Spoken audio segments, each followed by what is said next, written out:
You know what I'd like to say is that the soft community that I supported has really degenerated in terms of the the background required to receive this award, the Bull Simons Award. As I look down this list, okay, I don't see my heroes on there. To say it quickly, I'm going to go down further to see if there's anybody that I can resonate with on this list. You know, Perot was the third guy in. You've got Nunn and Cohen were the two political guys that set the place up. So they're politicians that got the Bull Simons Award, which is bullshit for the people that are on this list. Now, Beckwith, I'll give credit to, and 2001. And I met General Yarborough personally. I escorted that man, so I know his heart. And he's a good man. He's just a legacy institution. I believe he shook hands with JFK. And I escorted him on Bragg when I was assigned there before my children were born, late 90s. I was at Bragg from 86 until 92 when I moved to MacDill. So here's my point. I'm looking at names here, and if anybody jumps out at me, I'll be happy to say, single out, who the hell knows what's up with him. You know, they go back and forth with these awards. Okay, Robert Howard is a legacy guy. Now, I thought I saw, there's Dick Meadows, he's got a good rap, and William Darby I don't see on the list here, but I'm sure he's on, what? Oh, never mind. Anyway, I really never had a detailed conversation with this guy, but I'd like to just tell you very quickly that he was my competition when we did competition for work, and I could have had it or he could have had it as the newly graduated small business that had been incubated in order to support the customer. And I know I could have won the work. I was postured to do it. So if you don't think so, good. He, as a result of me not competing, well, he got in the mix with the eventual winners who were, just crap. I talked to the guys that wanted to do it because I had canceled myself out. I was going through personal stuff, and I hadn't gone to the Philippines yet, and I hadn't moved to. Well, I had raised my children, and it was time for me to be done with this stuff, and I had the world at my fingertips. I could have been president of the company that supported everything after whatever year it was that work was competed. So this is a no kidding guy, but I'm just telling you right up front that he didn't do anything of renown in the special ops world. He made a bunch of money. So the reason he got this award was donation related. So it's just a shame that these awards get so disdained by the criteria that are used to award them. So I'll keep this rolling and I'll see what I can come up with, because I wanted to. Let me pause. Okay, this will be a little bit of an interesting endeavor. I'm at the United States Special Operations Command homepage, and these soft truths are, for the most part, as I recall, unchanged from 1991. I'm sorry, 1998. There were flagship capabilities that were published under these truths. For example, personnel survivability, remote reconnaissance, and things of that nature. And just very quickly, the best concept that I saw out of the Future Concepts Working Group that Shoemaker put together was implemented by the Chinese. It was called Distributed Team as a part of the scene. And the notion was that the soft guy in the future would blend. He'd be in the mall, he'd be all over the place with his teammates who were kind of embedded there, and then when you needed to do something, you did it. That was the basic concept on a, we were daring enough to think about what a soft guy needed 20 years from now in 1998 and put it in a document. It was unclassified. It was racked and stacked by the group of officers and ultimately approved by General Shoemaker, and it went in the library books, which means it went to China, because we know Millie's doing business with China. And I don't know how far back we have to pull this, but I still believe in my country, and I have a 50-50 on the man who's commanding this place right now. His name's Clark, and he spent a lot of time with the Rangers. And when I look at his face, I look at a man's face and I see what's going on there. And it's either Jesuit Draco or it's enlightened child of the light who's been born into the position now to arrest problems that come from Nazism and the dark Aryans. So if you look at the man, you're looking at an Aryan, just like many of them. So they're aware that there's stuff going on at the South Pole at a minimum, and that's enough. So from there, it's a management and a director issue. Because the Nazis never lost World War II. They went into retreat. Okay, so I'm going to pause it. So here's General Clark. He's a West Point graduate. He spent a lot of years in the Ranger Regiment, from company command all the way up. I'm sure he knows Ken Stouse. He was a personal friend of mine, and he was killed in a helicopter crash. Man-made weather killed those guys in Utah, but you're not going to know about that. And I'm sure Garrison was sitting there with his cronies in Congress on a hillside, and they all went down. And 2 battalion commanders and a bunch of guys wiped out in a helicopter due to mismanagement. Well, it wasn't mismanagement at all. There was airflow problems. All the conditions were set up to mess this mission up, because they rehearsed it in the east, then they flew out west, and they only had, a percentage of their stuff when they got there.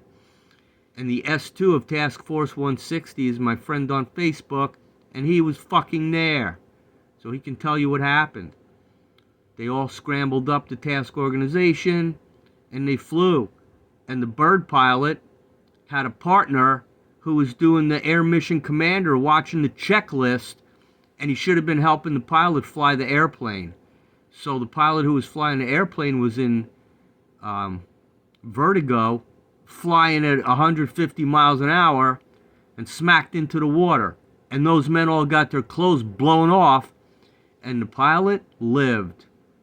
He was blown through the windshield and came bobbling up, and they got him. And we got the whole testimony of what occurred. And how do I know that? Because I was given the keys to QAnon of the day. And I went and looked to find out what happened to my friend. From the communication support processor at MacDill Air Force Base, which was connected into Washington, D.C., along with the SOAS computer that was running SCI for subordinate commands, and the Socrates system designed by John Wyand, we had our fingertips on all the information that was required to know what the hell was going on. And I was the training officer for that, and I went up routinely to the Defense Intelligence Agency and gave tremendous briefings to my brothers and sisters to use those systems as best as they could be used. And then I went into systems integration management to assist John Wyand in a 5-year plan for a transition of those computers to that brilliant man's idea of an objective architecture. And when he got a bunch of CMO from SAIC, he knew we didn't need a bunch of CMO.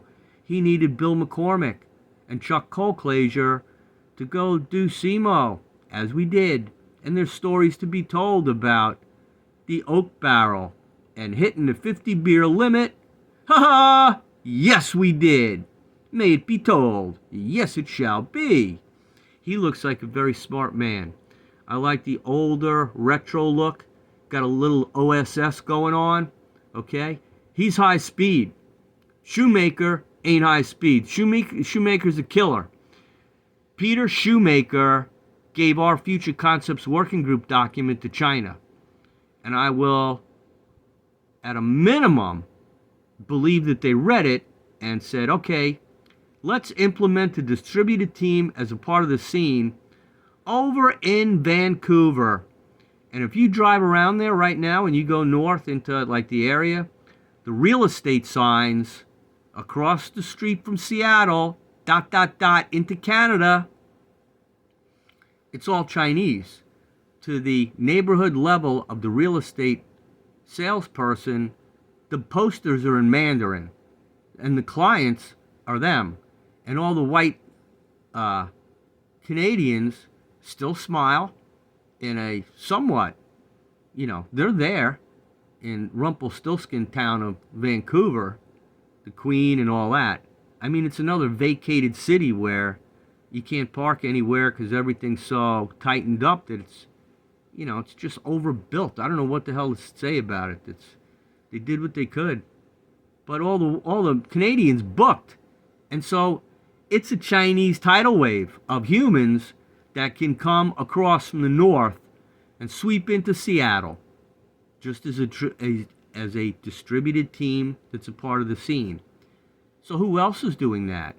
Well, the Taliban and all the hardcore sledgehammer guys, they got tucked in right along the Canadian border, because I know people from Chatham that watched them come in, and as liberal as they were, my friend Al and the wonderful woman named Helen, who I love, both of them, they can't get drunker than me, and they know it.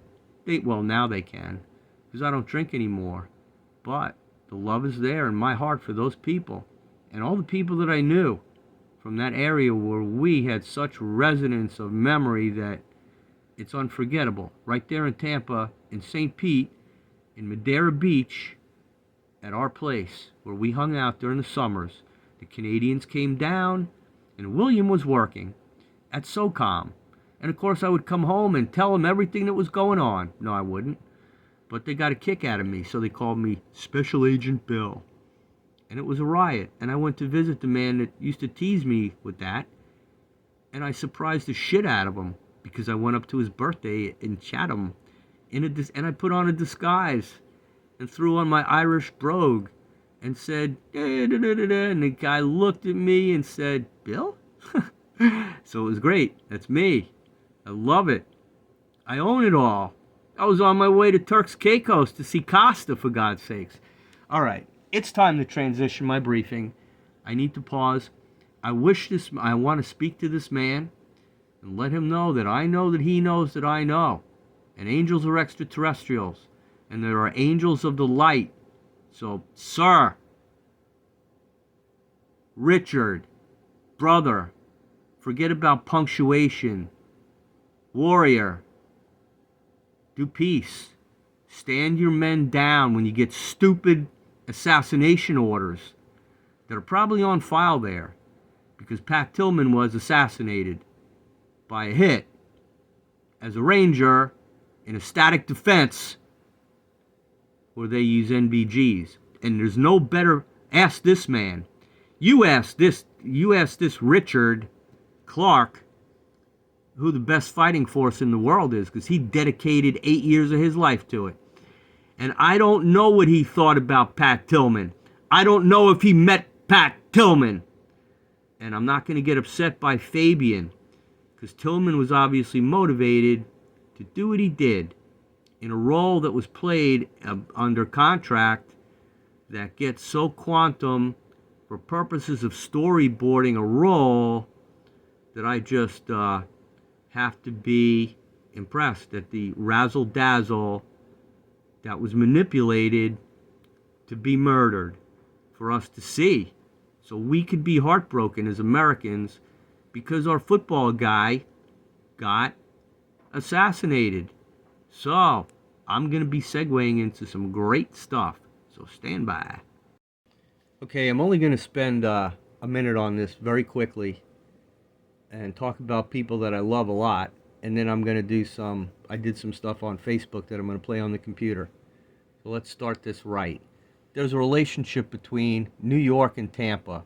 And I believe the residents of Tampa dates back to an event called the Deluge, because there's a planet called Nibiru, and Lucifer, who is actually a sixth density angel of the Elohim, is co-occupied on that planet.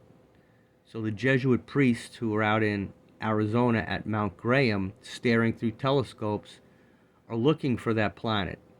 So I'm going to bring that back to Earth right now because it's going to be returning at some point. And we're at a point where there's one of two things that could occur regarding the return of Nibiru and the relationship to Tampa Bay and the evolution of our whole fabric since 9/11. So there's a lot to talk about here, but I would just like to say that John Wyand was from Pinellas County, and that man, the Special Operations Command Research and Threat Evaluation System. His name, his identity. I'm just going to talk about him. I'm going to dedicate this to him, and then I'm going to go to my other stuff. This is John Wyand, and all my friends, these people, who many are still with us, you are looking at a Hall of Fame right here of brilliance. Gary Secunda, my boss Paul Morgan, they worked a deal. The J2 and the acquisition executive, and John Wyand was, by a private memorandum, secret handshake, he was the deputy J2. And then he was dual-hatted as the acquisition guy for Intel. So he had the authority of both sides, depending upon what hat he put on. He was a civilian from DIA. He never worked in the military. But I'll tell you what, his heart was there. He loved it. He loved baseball. Let's look at John Wyand. I'll find his picture. I love this man so much. He was very quiet. You know, you kind of knew he was there. He commanded a level of reverence that there's nobody that would argue that. You know, people could get away because he was a regular guy. Like, I teased him because he got a haircut. And I said, hey, did I miss a 52, I made a number up, 52K call-up for reserves being mobilized. So I know that he liked to hear that. And I like to tell it to him because I felt like he was, even though he didn't get to be in. He got tickets for the Rays in advance before the team came, and we sat 11 rows behind the pitcher. And I watched all the classic guys throw heat thanks to this man because he shared the tickets. I learned about sharing tickets from him. Then I took away a lot of his clients because I got loaded. This was me. I was Stalin.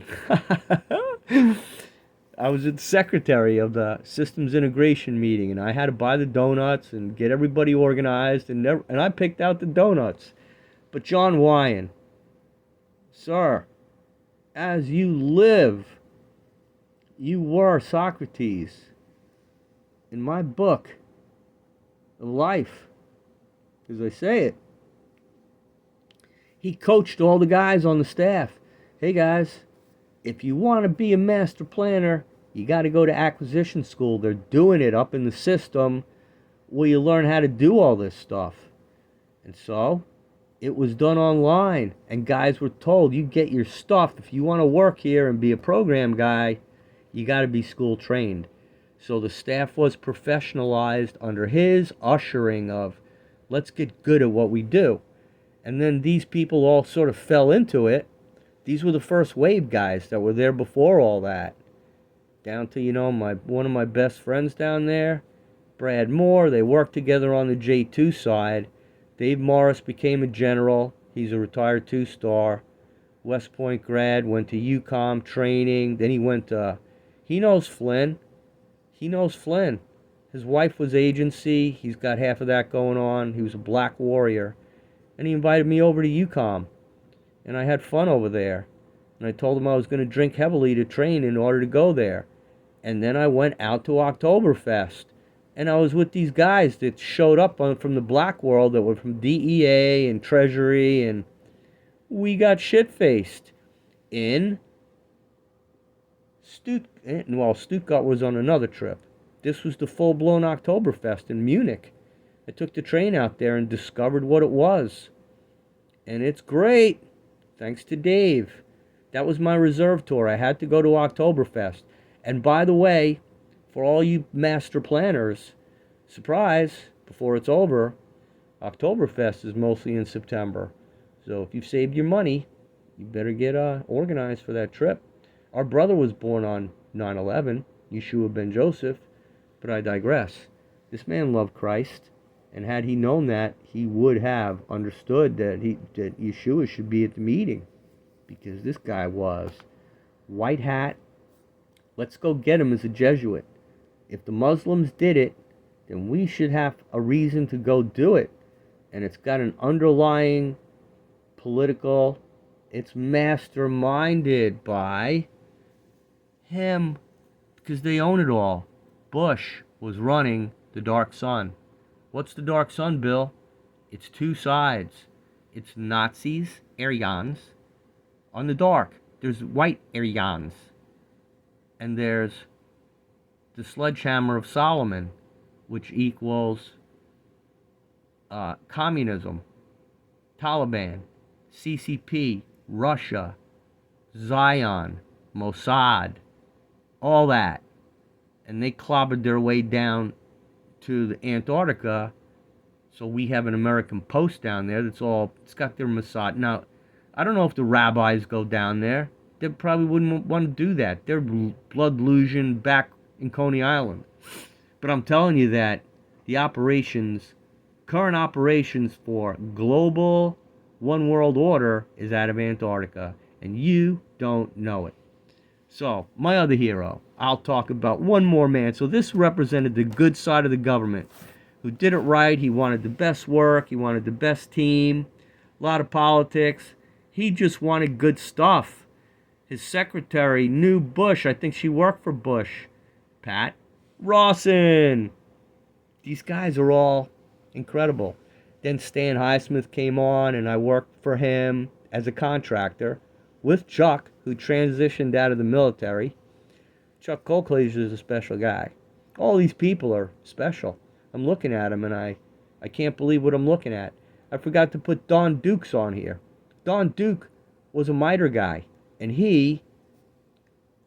it's just so sad what occurred with him, because he had cancer, and he had prostate cancer. So I'm sure but he was trying to live it, and he had claimed to help invent the internet. And I just believe him, because he was very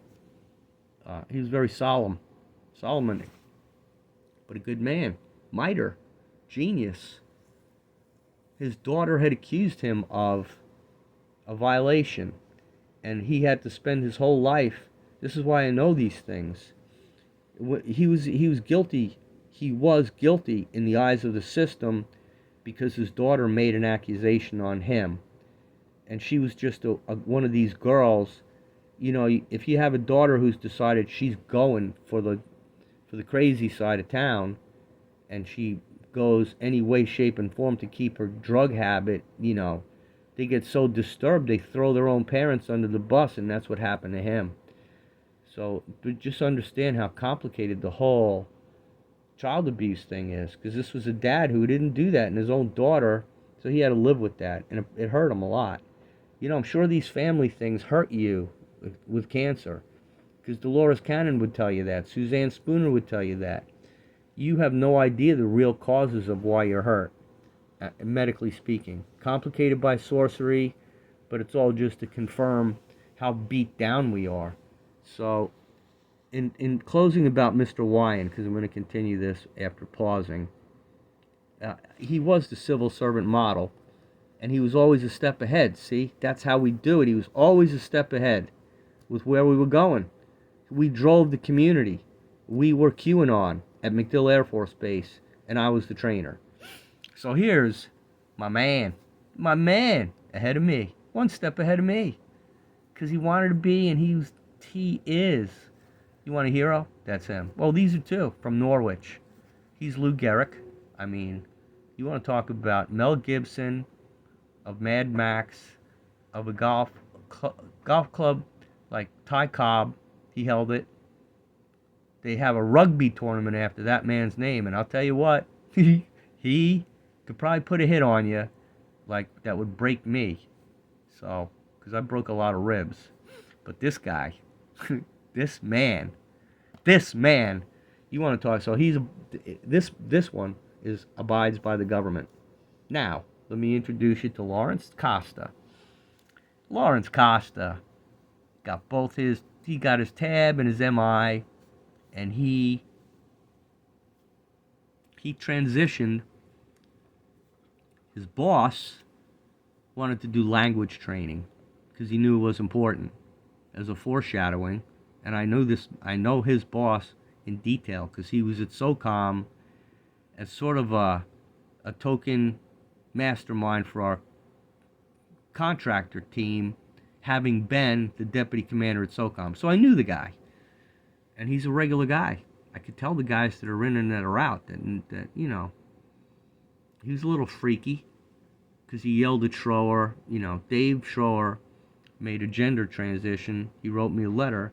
He had gender identity disorder, which he identified as a common thing, and when he retired, he lined up with all the trans movement that was going on out there. He self-identified, went to a meeting, and went down the process, which he felt motivated to do. He was raised in Chicago.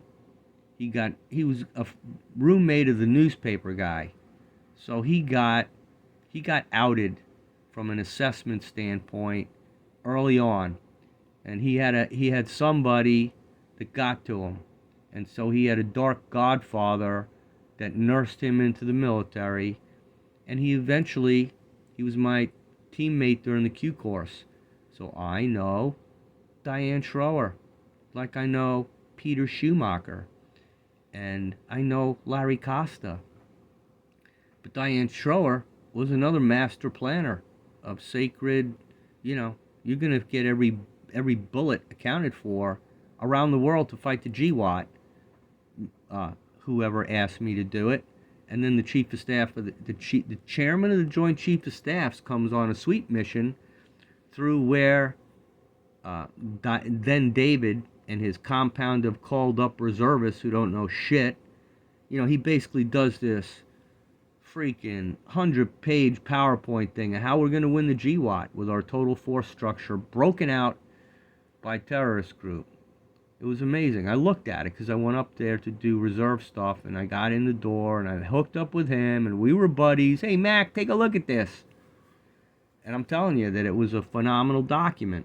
And so when the chairman of the Joint Chiefs came by with his lisp, hey, up there, it was the big tall guy with the white hair, Air Force chairman, back post then, whenever the hell it was. Hey, the vice president, nobody's thinking like that. You need to come brief Cheney. So that's the calling for the handler to go deliver the document. And Dave's got a picture of himself handing the product to Cheney. They captured it on film for the audience to know. I got him, just for the history to say. Now, Dave Schroer knows who he is, and he knows who I am. And he knows that I love him a lot more than... Well, you got to love everybody. But in terms of personal relationships, there's no contest. Because Dave Schroer and I got, we got tick bites together out in the field. And I know that he rumpelstiltskins up and gets rosy faced when he rucksacks. And she hopefully feels great. And I hope to give a big hug to my friend very soon. So, Larry Costa, to conclude this in a minute, Larry Costa decided that language training was important, and he developed a very unconventional way to train special operations language speakers by embedding them out in the community, and they were locked up in a house. So imagine a reality TV show. That's a good way to look at it. They probably stole it from him. But Larry would do a totally embedded thing where the guys learning the language had to live in the house. And so there were rules that you had to abide by if you wanted to get your knife. The big offer was a knife, a fucking great knife. And I knew guys that went through the course because you could use intelligence money. If you were a linguist, the Army had money to send you to to do what was called red train for an officer or an enlisted guy to get the hell out of his unit and go someplace to do something and practice his shit. So Costa managed that. I managed the red train program at USSOCOM, so I kind of still had a relationship with him because we were friends from the 101st. So Costa ended up being in position when 9/11 happened, and his guys rode on the horses into Afghanistan. And his guys were with my guys when I caught up to him and I had the intel contract. So Costa, when you rolled on to Bagram and you went to check in at the airport, it was a worldwide language guide to like check your passport. And then you went to the post office, it was a worldwide language guide that was like your mailman. And you went into the interrogate the prisoners, and it was a worldwide guide doing the language translation. So needless to say, Larry Costa is a master, and he knows it. The man is positioned like he's sitting like Dr. Zhivago right now in the Turks Caicos, staring at La Palma, and he will, and that man will not be wounded because I live, and all he's got to do is call me and say, "Hey, Bill, I think it's coming," and I'll meditate with him, and he'll just watch it go by because his house is designed anyway. He's brilliant. He lives in a treasure on Turk Caicos Island on the west-facing side. And the closing point about this guy is he basically told the black world to fuck off because they tried to take his work. So he took all his employees that they needed and he said, "You're not getting them." And he just held clearances. He terrorized his employees. The guy knew how to do it. He knew how to run a business like a badass. And they tried to take it away doing their shit. So a guy like, and all it was about, the command did its job trying to keep institutional knowledge inside the command. They didn't want IBM coming in or whomever because they knew who they liked. But for whatever reason, going through the process, of course, everybody's trying to get Costa's work and people know each other. And so they find a way to get it, especially if they bid it at a level that's called lowest cost technically acceptable, where you're competing based on the money. And so whatever occurred, I don't recall, but Costa got the work back. They took it from him. He gets attorneys. He just goes Donald Trump on them. And they back down because he's right. He proves to them that he's right. He's a mastermind, Larry Costa. Dave McKnight is the best of all of them on this page. That guy was in Tehran during Desert One. So if you think anything was fake when those helicopters crashed, my brother, my saint, who's with me now, was on the ground when those hostages were in the building. And he was known as Dave of the Desert. And he was all mysticked up with everything that happened at that command because he went over with Garrison to get a deed. And we lost guys over there because Garrison didn't get the heavy armor that he should have insisted on. It's the generals and the politicians. As soon as you get to 06, you're fine. Trust me. 1 star is okay. You got 2 stars, you made a turn somewhere. However, Dave Morris was a 2-star. So enough said, because I know who the good guys are. And I know who the dark guys are. The good guys will tell you their problems about their marriages and stuff going on personally. And so, you know who they are. They love you. They bring you back. They know you're good. Morris got me to Germany to do the damn intel training because he was the intel training guy for UCOM. So I went over. I was at SOC-UR. That's where I learned about all the rapid response shit that's over there. So we could have saved Benghazi because all those guys were waiting to go at that whole area. There was concerns where they were dedicated SF guys ready to get on planes to go save Benghazi or any other embassy. But to close, Larry Costa is King Kong. That's him. I love the man so much in a non-sexual way that I'm excited to tell him that. And he's staying healthy. He sounds good. I just spoke to him recently. He'll pick up the phone and talk to me. As so many are hesitant, because I'm going to lay it out. I'm going to put it on pause, and I'm going to lay some stuff on you about this Nibiru pirate ship flybys. Okay, so now we're looking at the same illustration, but I'm going multimedia manual with you, because I'm putting together psyops using the Facebook storyboard, and all my psyops are great because I time out the songs to the messages. And in this case, just to talk to it very quickly, there's an analogy going on with Nibiru that's playing out for us, like televised.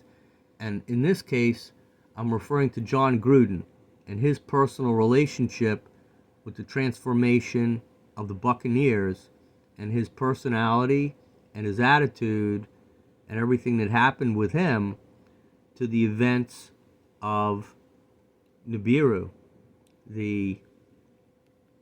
If you watched Gruden, he came from, look what I wrote there. He came from another team as a, he's known as Chucky. He's a psycho, Gruden. So I'll play the song, just a rotation on the song. So allow this to happen. It's going to be great because it's going to work. Okay, here we go.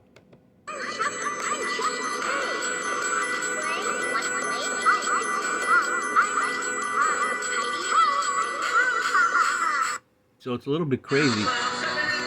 I'm going to look at the...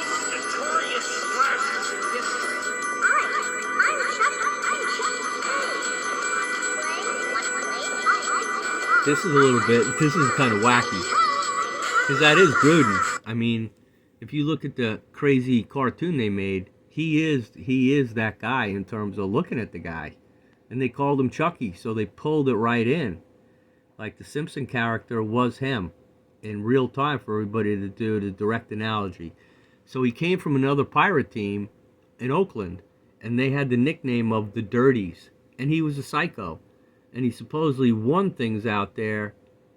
And what he ended up doing from a management standpoint, Dungy had built the Bucks from the old, cheap, because they loved Dungy.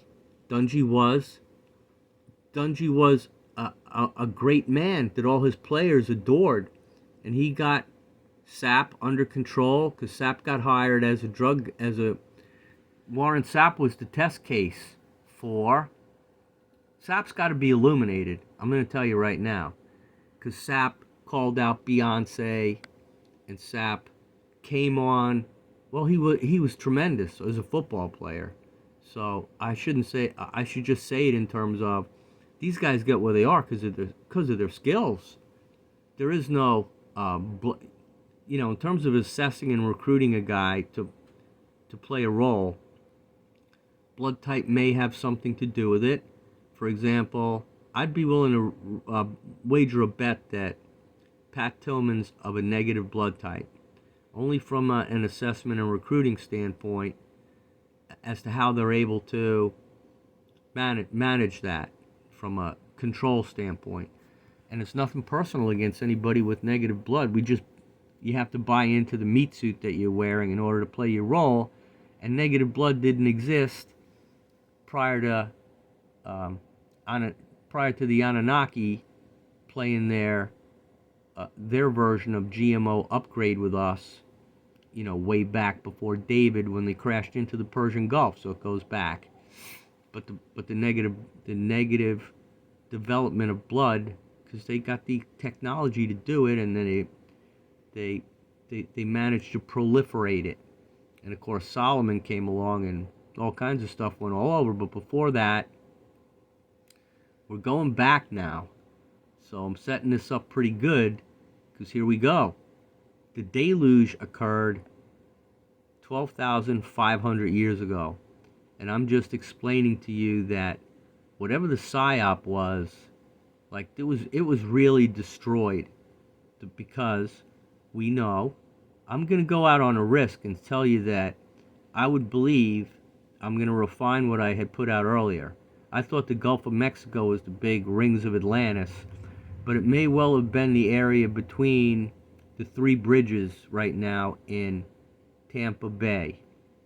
That's where it would make sense, because you had the natural enclave of St. Petersburg around the other side. And of course, everything was displaced, geographically speaking. However, there are just consistencies about terrain and the evidence that's been left for us. For one thing, it's the ground level architecture that you find in parts of the Atlantic subsurface.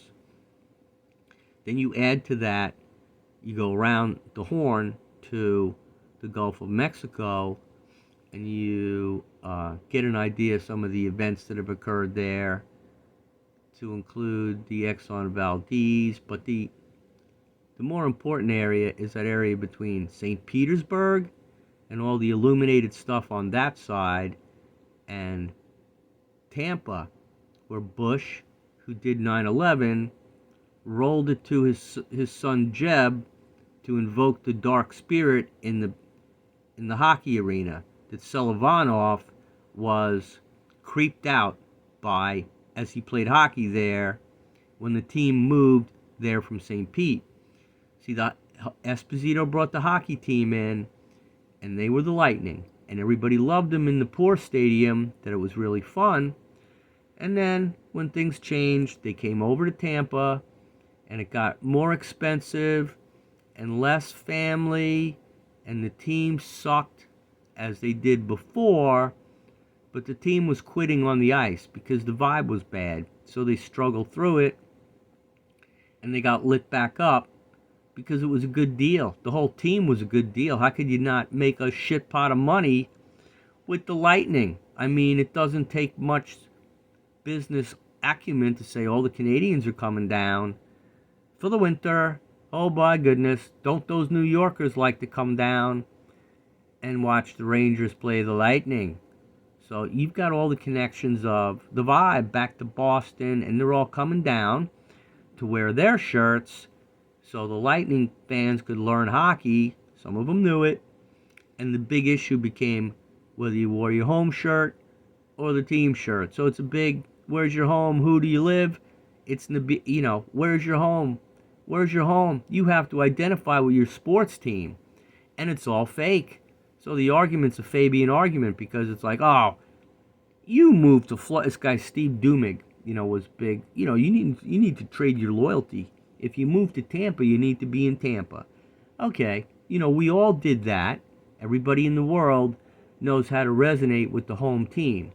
But shall we step back and say, when the guys on the who are on the team, unfortunately, and it's not, but it is, it's good for their fortune, when the music stops playing in between the commercials, you're looking at a bunch of guys that came from other countries that are going to be there for a couple of weeks.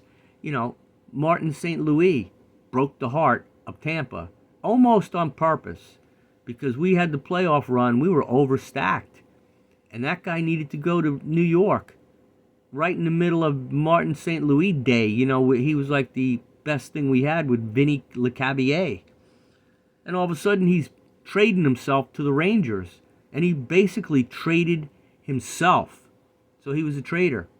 St. Louis traded out of the Lightning to defect to the Rangers. Now we got a good deal. I can't remember his name, but we got a tough, he just retired. And that guy we got a lot of mileage out of him. And St. Louis was good, but it's just another part of how they do it. And he gets directed and contracts and manipulation of, here's how we're going to make it happen. It's going to benefit you. We'll negotiate it, but we need these things to happen. So the money can be made in order to make him happy, because he had issues with his parents' health. Who knows what they did to his parents to get him moved? Because I believe in everything now. They got plans that are way the hell past you and what you know. Everybody running around with MS right now got exposed to something.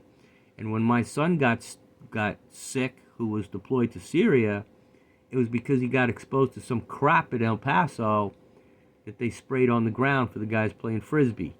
And he almost, he's recovering now, but there's significant issues from that. So I put John Wyne's name here again, and And I just wanted to mention that many of the people that were here were tied to him in Pennsylvania because that's where he was from. So his key guys were his homeboys, Chuck McGarry, Don Carfagna, and the guys who liked him, that got him. This man was special. And these guys were special, as I said before. So I hooked it around back to me, and I was like, I sat at the club level for this whole thing. I got in at the big sombrero. I was able to get seats very high on the west side, so when the sun was beating on everybody, I was like one of the 24 people in the stadium that had a little bit of shade because of the way the lighting was set up, and the sun would go back over the Gulf of Mexico, because you have to put thought into these things. That big sombrero was like concrete bleachers. It was hardcore high school. It was a high school football stadium that sat professional level, and they rocked in that place. They did the wave. It went all around. Mr. Wyan sat in his ground level end zone seat with Mr. McGarry, and William and Chuck were perched above. So after that, when the new stadium was built, my business was doing well, and after initially moving over with the commoners, I said, they came off their 10-year bullshit deal with charging people extra money. You had to buy a fucking seat license. Oh, what a bunch of shit. But as a result of that, and the rotation, there were club seats available. And I said, what the hell? Business write-off. Let me go take my friends to football games because I run a business. They didn't. They were in the military. They were like employees of companies. They can't do that shit. I could. Whoop. Let's have a da-da-da-da-da-da, because you get to eat carved food and it's air conditioned. And so that was that. So let's just listen to Chuck tell me about shit. Oh, this is the next one. Okay, let me stop it because we have to do the analogy. So you got a load of Chuck Gruden, Chucky Gruden, coming from a pirate ship to a pirate ship and using Dungy's guys in order to basically go and win the Super Bowl with Dungy's team. Everybody knows it. And he was recruiting these broke. The man's a bonehead. He was going after these guys who were beaten up. Like you would think as a coach, you'd understand that when a guy is 34 years old in the NFL as a running back, he's only taken a few thousand too many brain hits and body hits. But this man was bringing, broken athletes into Tampa to compete. And so the team went to shit. But when he came on board, he got his style of play was just enough. He had a tight end that he used, and so to his credit, but it was the defense. It was Dungy's defense, because Dungy was a defense guy, and Gruden was a psycho. So he was overcomplicated, but it worked out. So it worked out for him. So now I'm switching gears. We're back on our thing, and this is the 9/11 now. I'm focusing on General Shoemaker again. Let's talk about him. He was assigned to investigate the first World Trade Center bombing in '93, and was presiding over SOCOM. Now I don't know how those helicopters crashed to put him on stage as the original Delta guy, but I do know Beckwith, who got a Bull Simons Award, had studied the nature of what's needed to be a Delta guy in his assessment from going over to England and looking at the SAS, who were laying around in the barracks and making tea, very non-military barracks, which Beckwith was initially surprised by and then realized, hey, these guys are out of the box. Now what this guy did, General Shoemaker, as a result of his coming on to the scene as the brother of the Surgeon General of, so that's a chief sorcery spot. Eric Shoemaker was his brother. And again, I've met with this man. I've talked about him already. had drinks with him, know how he operates, and he was tied in with the enemy. Simple way to put it. There's no other way to put it. Through Bush, through the politics, through the agency of the connection, and Pat Tillman was assassinated by the CIA. Must be. It can only be. I may get to that in a subsequent telltale. I want to stay on topic. Because on 9/11, the sequence down here in Nibiru is about Nibiru.